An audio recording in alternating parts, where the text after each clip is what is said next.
While the term Easter egg is relatively new, the concept of discreetly hiding images, references, and even cameos have been around for ages. Typically we associate these finds with the more family-friendly fare, things like Pixar and Disney. But great Easter eggs nowadays can be found in just about every genre of film, mainstream or not, including horror movies. Often, however, when it comes to watching horror movies, it's not uncommon for the viewer to close their eyes or look away. Whether it's a particularly gory scene or frightening jump scare, it's easy to underestimate how so many hidden gems can go unnoticed, even years at a time. So let's take a closer look at the top 5 horror movie Easter eggs you are too scared to spot. Hit those lights, sit back, and enjoy. Freddy vs. Evil Dead. When it comes to horror movies, few names stand out quite like Wes Craven. With an impressive career spanning almost 50 years, he is considered by many to be the father of modern horror movies.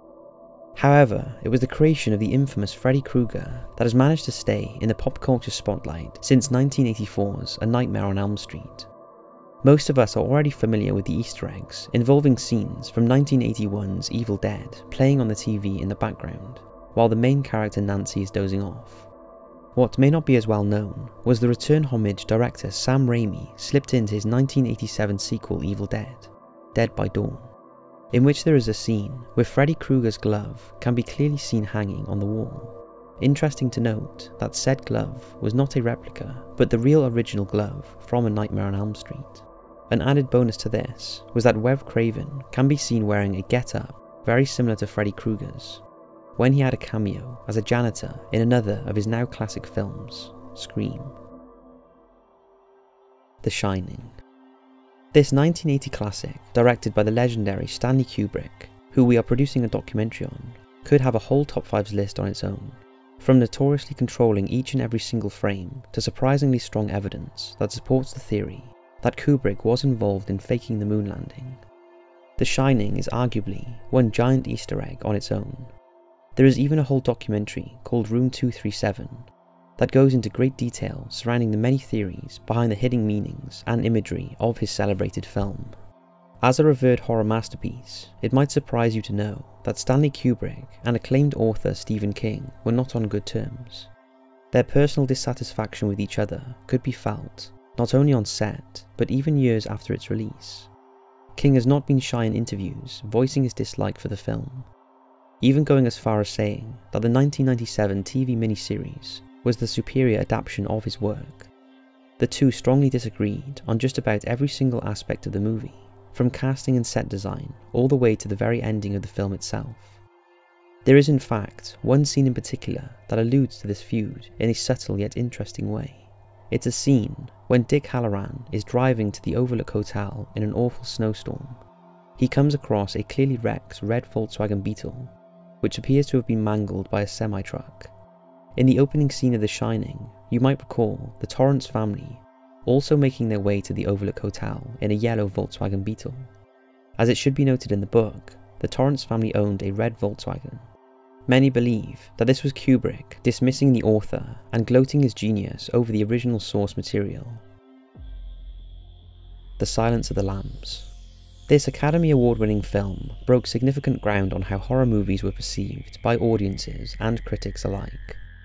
Based on the 1988 novel of the same name, Silence of the Lambs is widely considered one of the best serial killer movies of all time. The film is subject to many notable scenes, arguably the most famous of which takes place when FBI agent Clarice Starling meets Hannibal Lecter for the first time. Through her absolute shock and horror at everything, she attempts to perform a questionnaire on the noted cannibal. At this point, he utters the now iconic lines. A census-taker once tried to test me.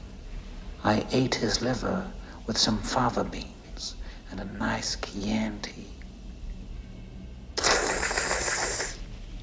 For most people, the line is recited with quiet intensity.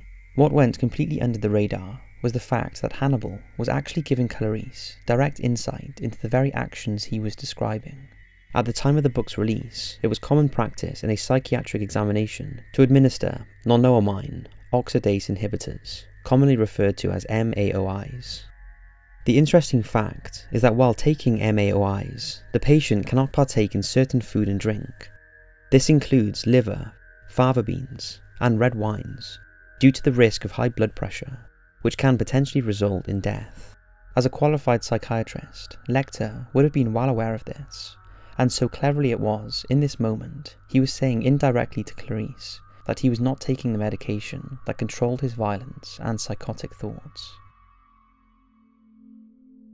Shaun of the Dead. When it comes to horror movies, few can balance scares and humour quite like Shaun of the Dead. A film for classic horror fans by classic horror fans with a modern flair, chock full of references and callbacks to the zombie genre, acclaimed by critics and audiences alike for its clever writing and witty dialogue. One of the best examples of this is also one of the best Easter eggs in the entire movie. It happens at the very beginning, in the scene following Shaun's breakup with Liz, when Ed is trying to cheer him up with a seemingly innocent plan of events. We'll have a Bloody Mary first thing, have a bite of the king's head, couple of the little princess, we'll stagger back here. Back at the bar for Shaun's, how's that for a slice of fried gold? For the eagle-eyed viewers, these lines are more than just filler. In fact, as the story unfolds, it foreshadows critical moments throughout the film. It starts with a girl appropriately named Mary in the garden, who ultimately ends up bloody when she is gutted, followed up by Shaun's own stepfather getting bit in the neck. Next, as they make their way to Liz's apartment, running into a couple, they have to pretend to be zombies as they stagger back to the Winchester. And finally, Shaun uses a gun, literally taking shots at the zombie intruders from behind the bar. It's pure genius, and it's no wonder that this horror comedy is regarded as one of the best. The Thing. Considered a masterclass in practical effects, this 1982 film still holds up even today for its graphic and grotesque visuals. Even in today's CGI-heavy world of make-believe, most special effects artists will credit The Thing as an inspiration. Believe it or not, The Thing was actually a remake from a 1951 black and white movie of the same title. It's now often referred to as The Thing from Another World to distinguish the two films, and both were based off the book Who Goes There, written in 1938. Both plots revolve around a crew of American scientific researchers working in the brutal Arctic landscape. The story wastes no time before plunging into an invasion of the Body Snatchers' territory, as an unknown creature kills off the crew by taking on entirely each of their likeliness in the process. With its simple premise and zero subplot, it might surprise you to know that the 1982 version starring Kurt Russell had one of the biggest horror movie Easter eggs of all time within the first opening shots of the movie. The movie starts with a Norwegian exploration team attempting to shoot and kill an Alaskan husky running through the snow, all the while frantically yelling in Norwegian. Unable to understand their European counterparts, the Americans end up stopping in what is perceived as a senseless action.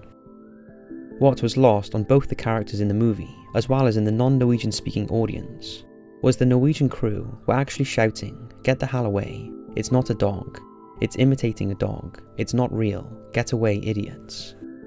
The whole nightmare of a situation was not only revealing, but could have been entirely avoided with better communication. Coincidentally, there was another addition to the theatrical world of The Thing. In 2011, a third movie, also of the same name, was released, suffering from poor reviews, terrible CGI effects, and a consensus that nothing is sacred in Hollywood anymore. The irony is that the 2011 film was not in fact a remake at all, but rather a prequel that actually explored the Norwegian science crew's side of the story before the events of the better received 1982 version. Due to poor marketing and producer interference, most people never got to make their own conclusions. However, it's worth remembering the 1982 version was considered a major flop when it was first released too, and was subject to some scathing reviews, a quintessential moron movie of the 80s and instant junk, which to fans of the movie may come as a real surprise. So that's 5 Easter eggs in horror movies that I'm sure you missed. If you did know about any of these, then I'd love to hear in the comments. Thanks for watching. I hope you're enjoying all of these videos for the Creepy Marathon month, and I'll see you right back here tomorrow for another horror themed video.